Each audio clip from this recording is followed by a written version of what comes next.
and welcome back to the Chasing Love podcast. I'm Cameron, and this is my wife, Heather.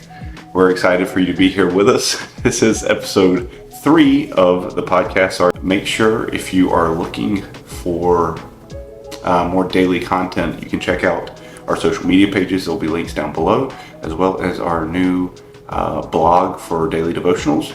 Again, links down below, but that'll be kind of a little more daily content that you can get. We are going to be kind of covering some of the topics that we've talked about in our devotional, and so we're going to start it off with kind of helping you discover what your purpose for your marriage is, questions we've asked each other, things we've kind of gone over recently.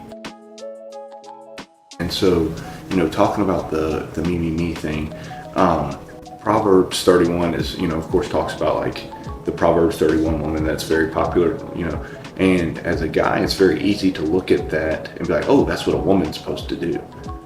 And if they're not like that, then they're not a good wife or whatever. And so you're kind of like, oh, well, is she like this? No. And you're kind of picking, or you can look at it and be like, man, this is what I found, because it says who can find an excellent wife. And, if you've found a wife, you should think you have found an excellent wife. I know I have. And there's a lot of stuff in there that talks about, their qualities and their traits and things. And, it says that charms and look can be deceiving and stuff, but, I got a good looking woman, whether she has makeup on and she's dressed up, or whether she's, sitting in her workout clothes with a blanket on. Sitting in her workout clothes with a blanket with her glasses on. I love it. Whatever look she's rocking, I love. And the other scripture we have is in 1 Corinthians. It says, whether you eat or drink, whatever you do it all to the glory of God. And so just kind of back to what your purpose is. Your purpose is, we said it earlier, helping each other out in things. We've gone through a lot together. We help each other out with those things, whether it be good or bad financially, raising 2 awesome kids. We have this podcast that we do together, and it encourages me to get myself together. And so I know, like recently where it says, do everything to the glory of God, the past, what would you say, month, maybe, both of us have made a point to pursue stronger walks on our own, and in turn, that is when we get together and things, we've noticed a difference. I know I have, and I'm sure you have. When we do have arguments or disagreements, they're totally different than they used to be, because there's no longer like, oh, I don't feel hurt, or I don't feel this. It's very easy to just be like, hey, this is what I was thinking, and then you respond with, oh, I can see that. Or sometimes you're even like, hey, I know I put this on you and I'm sorry. I can tell. And now that we fixed it, I can tell you're different. And it's as easy as that. And I'm not saying that we're jumping around on clouds all the time, but things are definitely a lot easier. And so if we're going to have a disagreement, it's a lot easier to get through it. Yeah. Because we've made a point to remember. And guys, when you think about what the good qualities your wife has, it makes it a lot easier to forget the things that you can think about on a constant basis. There's some other Bible studies that we've put out, and some devotionals that talk about not being petty and stuff like that, is because a lot of the stuff that I'm writing about is coming from things that I've struggled with and had to be like, why am I doing this? Like, even with this, like going back to the root of why are we married? What's our purpose? Like, gooey feelings that you mentioned, those, you can find that with anybody. And it can be very temporary. When you're younger and you have boyfriends and girlfriends, you like each other until you don't. And then guess what you can do? Well, you can break up and go, we've already talked to our kids. Neither one of them are, one more than the other is more interested, Arden, is more interested in boyfriend, girlfriend things. But neither one of them are really at that place. But we've told them, like, the best thing about not being in a relationship is the fact that if your feelings change, there's no repercussions. You don't have to hurt anybody's feelings. And so sometimes you can set yourself up for, like you said, that it's so easy to just quit when things get hard. If you decide you don't like somebody when you're dating, you can break up and go your own way. And but when you think about the good things that you have, it's a lot easier to be like, man, is this other little thing significant enough to throw in the towel? And 99.9%. If it's insignificant, actually, I would do it better. 100% of the time, it shouldn't be significant enough to break things up. And I think that, like, social media and Hollywood and, anything like that books have given, the wrong depiction of what love and marriage is. And so a lot of people, It's more lust in marriage yeah, and that's in that. and you were saying, like certain things you can find anywhere. That's true. Like, I mean, if you were just going to be in a marriage for sex, then We haven't said that on this podcast yet. well, there you have it. I said it. I would have thought you'd be the first one to For say real. that. But like you can get that anywhere, but and so that like if you're marrying somebody, whether it be like the husband or the wife for one like reason for like the lust into things, then you're gonna lose that really fast. That's gonna fizzle out because you're gonna get tired and you're gonna want something different, something new. And we are in a culture of shiny, new, fresh, new is always better, that kind of thing. And so it's being thrown in your face on TV shows where you feel like you can't watch anything now without something inappropriate being in it. And, someone being like, I mean, even like books, any love books, it's like it's very lust based.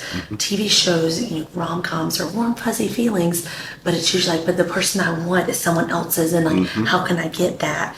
It's setting up a culture of just non-success. And it's Like, changing the name of the sin. It's throwing sin in your face and saying, "Oh, it's not sin. It's love. It's love." And it's not. But it's God not, is love. It's And not so- adultery. It's an open relationship. Or if you really love somebody, you won't let anything stop you from that, no matter if they're married or not. And that to me, like they're painting that line, and they're blurring it, and it's no longer black and white, right and wrong. It's like whatever your truth is, then it's okay.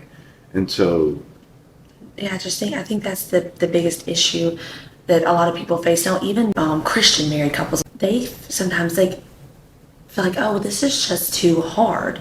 I just don't want to do this anymore. And this is better. This looks more attractive to me because it's like not even like physically attractive, just like that looks more attractive to me. Why can't I have that? I've watched these shows and everything looks so warm and fuzzy and great. Why is my life not like that? It's because it's not real. It's not reality. It's not, and like you were saying, like the warped mindset of what love is. I mean, I'm not getting to get into all of that, but our whole society has a seriously demented mindset on what love is. Because scripturally, God is love. And so if it's not of God, it's not love.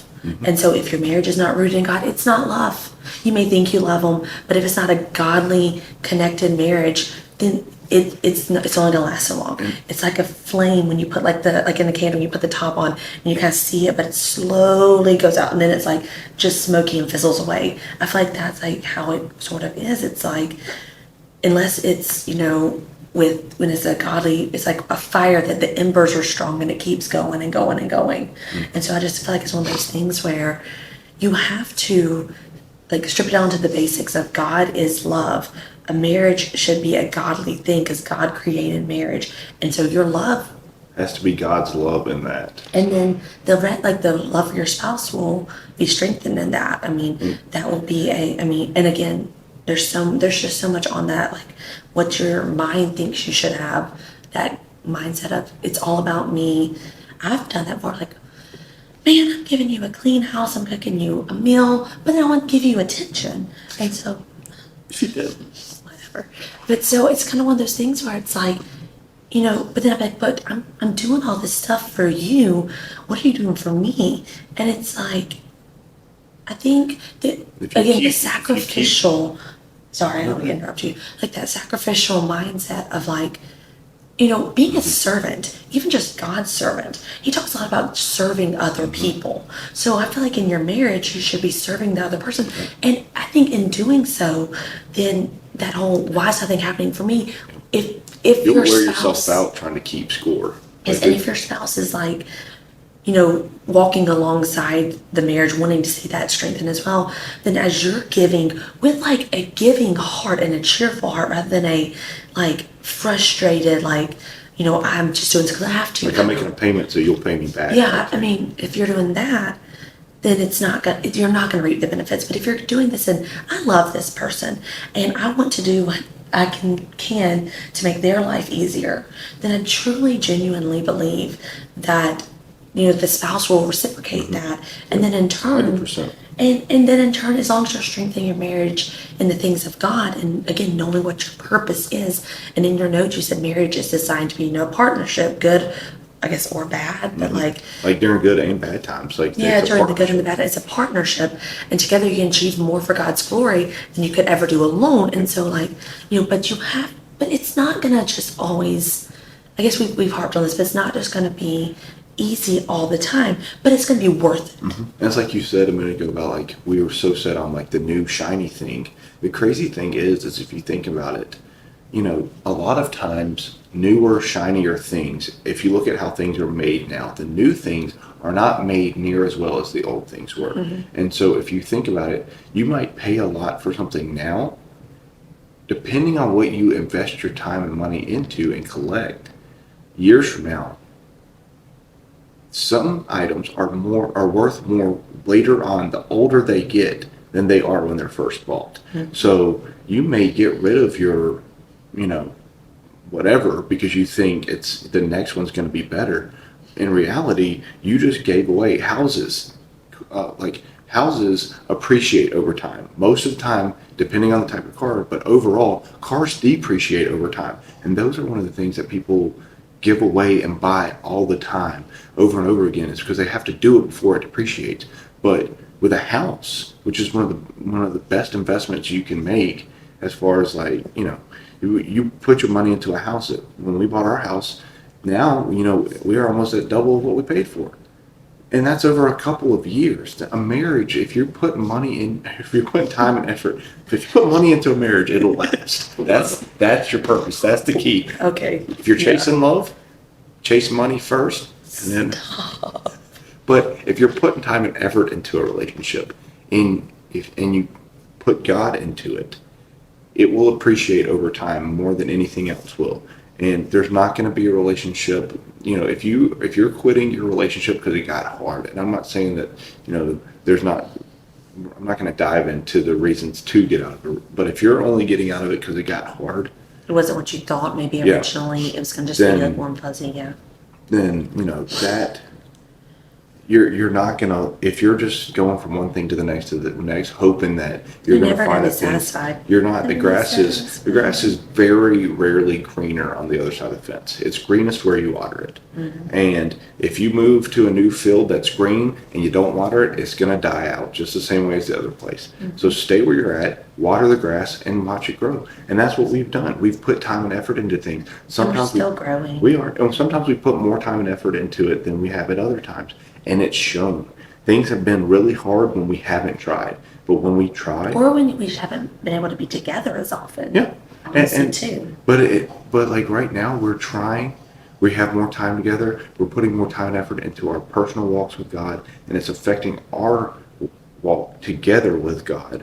Where in times past we may not have had a me, you, and Jesus walk as strong as we do now.